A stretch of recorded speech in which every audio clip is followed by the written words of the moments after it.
Remote. Overwhelming. Mask. Social distancing. You're muted. Zoom. Virtual. Virtual commencement. I don't want to hear virtual meeting anymore. Strength. You have to stay patient. Quarantine. Quarantine. Protest. Unrest. Physical distancing. 6 feet apart. Blackboard. Vaccines. Perseverance.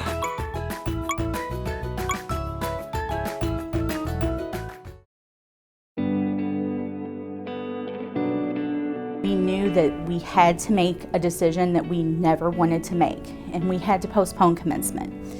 And it was gut-wrenching for all of us in that meeting and on the commencement planning team.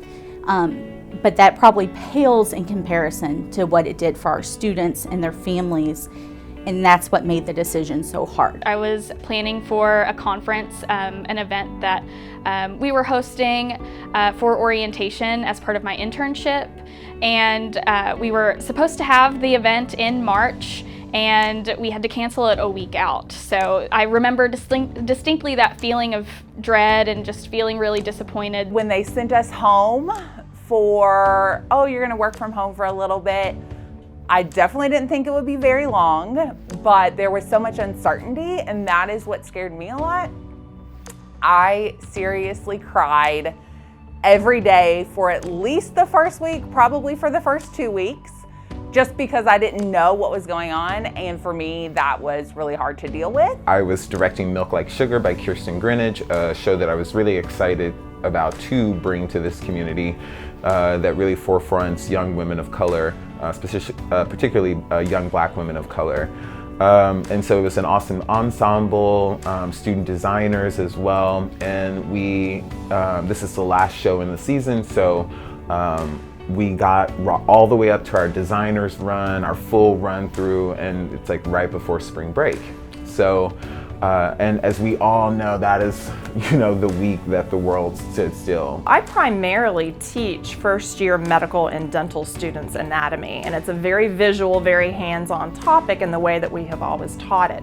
And so it really prompted me to think how to be creative about teaching students not only anatomical sciences, the parts of the body and how they work, but also the other skills that they learn from being in the anatomy lab: teamwork, professionalism, communication. You'd think having to engage a high school audience is not an easy feat, but could you imagine it during a pandemic and virtually, especially when they're burnt out? So that goes to show that as an admissions counselor, I had to make sure that I was on it with engagement, because they were already doing classes online at home, and then to smack them with a college visit or a college tour virtually was something they probably did not want in this point in time. I am the type of person that really wants to be a resource and be as accessible as possible to the students that I work with, and this pandemic really brought that out in different ways. So even though I might not have been able to communicate with students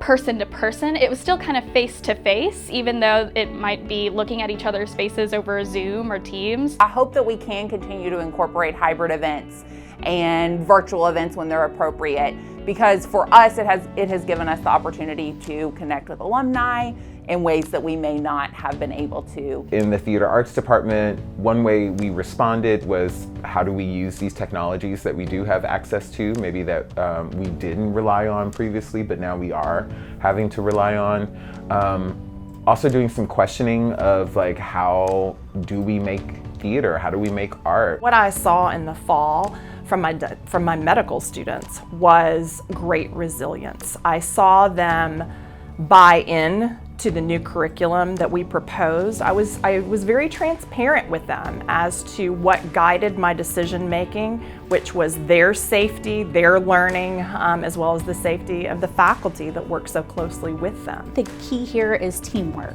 and it became very evident that even if you had a very solitary role where you had a lot of responsibility for one particular program, teamwork, although we couldn't be gathered together in the same space, was essential. Community can still exist, and you don't have to be right in front of the person's face. You can totally do it from home and in your own separate spaces and still be just as thoughtful and just as helpful. Giving grace to my students and myself and others, right? We all need more than any of us can give right now.